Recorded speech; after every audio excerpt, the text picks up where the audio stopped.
के पास एक बार मिस्कर साहब से भी। मेरा विषय पीओके है अभी, क्योंकि 370 पटेल नेहरू की भूमिका पर बहुत बात कर चुके हैं। ना आप कहीं पहुंचेंगे ना वो कहीं पहुंचने देंगे, दोनों का स्टैंड अप। तो ये लोग डेट बता दे, कोई बात नहीं। हाँ, उसी पर वही अहम है कि क्या कभी भी किसी भी सूरत में पीओके अगर हमारे टेबल पे टॉक का मुख्य मुद्दा नहीं होगा तो क्या कश्मीर पर या पाकिस्तान के साथ कभी कोई बात नहीं होगी? मेरे लिए वो जानना बहुत अहम है। मिस्कर साहब, आऊंगा उसके पास। अब तो आप लोग कश्मीर कह रहे हैं कि वहाँ हालात बहुत बुरे हैं। आज गुलाम नबी आज़ाद ने कह दिया कि वहाँ नौजवानों को उठाया जा रहा है, नेताओं को नज़रबंद किया जा रहा है, तमाम तरह के आरोप। इस बार शेहला रशीद का तमाम तरह के ट्वीट, और उसके बाद ये कहना अब तो सरकार 2 कदम आगे 4 कदम आगे सरहद पार चली गई है कि अब हम पीओके को भी लाएंगे। देखिए जनाब, बहुत ही अच्छा मुद्दा उठाया आपने।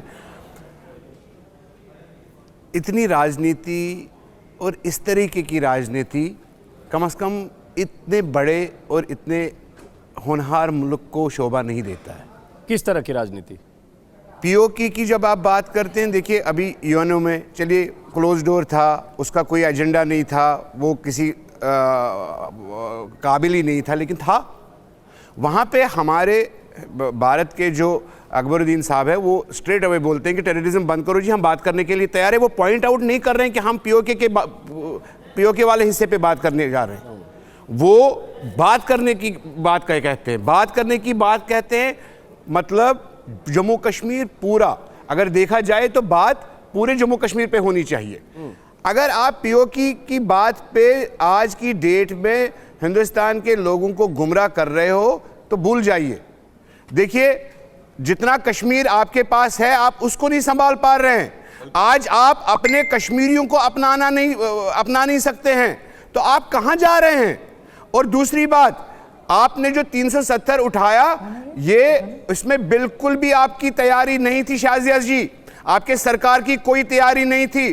पार्लियामेंट को लास्ट आवर्स में बढ़ा दिया गया, उसको स्ट्रेच करा गया और हिडन एजेंडा रहा। क्यों? बिल्कुल मैं इनकी बात से सहमत हूं, ये प्रेशर टैक्टिक था।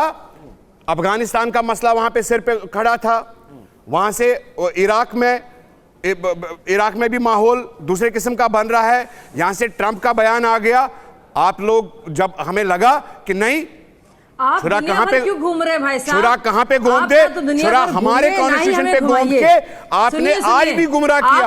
आज भी आपने देश के अवाम को गुमराह किया। जैसे चेतन साहब आपको बोल रहे हैं, चेतन साहब आपको बोल रहे हैं, कब? देखिए मैंने भी 4 डिबेटों में आपको बोला, नहीं कर पाएंगे आप भारत के अवाम को बोलिए मोदी है तो मुमकिन है अपने लोगों पे, मोदी है तो मुमकिन है आप कॉन्स्टिट्यूशनल ब्रीच कर सकते हैं, मोदी है तो मुमकिन है आप वर्ल्ड वार पे नहीं जा सकते हैं, आप दूसरे मुल्क को जंग के दायरे में नहीं खड़ा कर सकते हैं। ये ग्लोबल इशू है, उसमें ग्लोबली बात करना चाहिए। मेरा एक ही मशवरा है, जितना कश्मीर आपके पास है आप उससे संभालिए, बाकी जो उनके पास है उन्हें रहने दीजिए। अगर आपके हित में है सच में तो इंटरनेशनल बॉर्डर खड़ा करते हैं। अब सुन लेते हैं, पॉलिटिकली बनाया है। शाजिया जवाब दीजिए, उसके बाद बाकी लोग। देखिए अब मुझे मालूम नहीं आप किस तैयारी की बात कर रहे हैं, अब मुझे मालूम नहीं किस तैयारी की बात कर रहे हैं, लेकिन इतना शानदार कदम जो आर्टिकल 370 को खत्म रात में आपने उठाया, रात के अंधेरे में कश्मीरियों के आंखों पे पट्टी बांध के। हमारी मर्जी हम कब उठाएं? कश्मीर के लोगों के आंखों पे पट्टी बांध के उठाया। क्या बात कर रहे हैं शाहजिया जी? 4 आदमियों को पता था, मैं यकीनन कहता हूं आपको भी पता नहीं था, आपकी पार्टी में से किसी को पता नहीं था, 4 आदमियों को पता था। क्या कौन सा डेमोक्रेटिक सेटअप है? आप चीखिए चिल्लाइए और बोलिए बोलते रहिए भाई साहब, लगातार आप बोलते रहिए, हमें ना बोलने दीजिए, बोलते रहिए। एक सेकंड। पहली बात कि ऐसे फैसले लाउड स्पीकर से अनाउंस करके तो नहीं होते ना मिस्टर साहब। फैसले जो भारत सरकार के जो जिम्मेदार लोग थे उन्होंने फैसले किए, संसद में घोषणा की, इतना बड़ा फैसला लाउड स्पीकर से अनाउंस करके कि हम 370 हटाने वाले तो नहीं होगा। इतना बड़ा फैसला, इतना खूबसूरत फैसला जैसे भारतीय जनता पार्टी इसको पेश कर रहे हैं, पार्लियामेंट के पहले सेशन में क्यों नहीं? पार्लियामेंट के सेशन को स्ट्रेच क्यों किया गया? हम लोग ऑर्डर्स लेंगे तो आप गलत समझते हैं, आप मोदी सरकार को नहीं समझ पाए। अगर आपको लगता है कि हम अलगाववादी नेताओं के पास जाएंगे भिखारी बनकर और हम जाएंगे सॉफ्ट अलगाववादी जो उनके नीचे काम करते हैं तो और उनसे पूछेंगे और उनसे इजाजत मांगेंगे, तो भाई साहब आप समझ नहीं पाए। ना अपनी सरकार को समझ पाए, ना मोदी जी को समझ पाए, ना इस देश को समझ पाए। और मुझे लगता है आर्टिकल 370 आप लोगों के लिए बहाना है आपकी सियासी कंट्रोल का, आपके बाकी कश्मीरी अवाम, गरीब अवाम को गुमराह करने का तरीका था।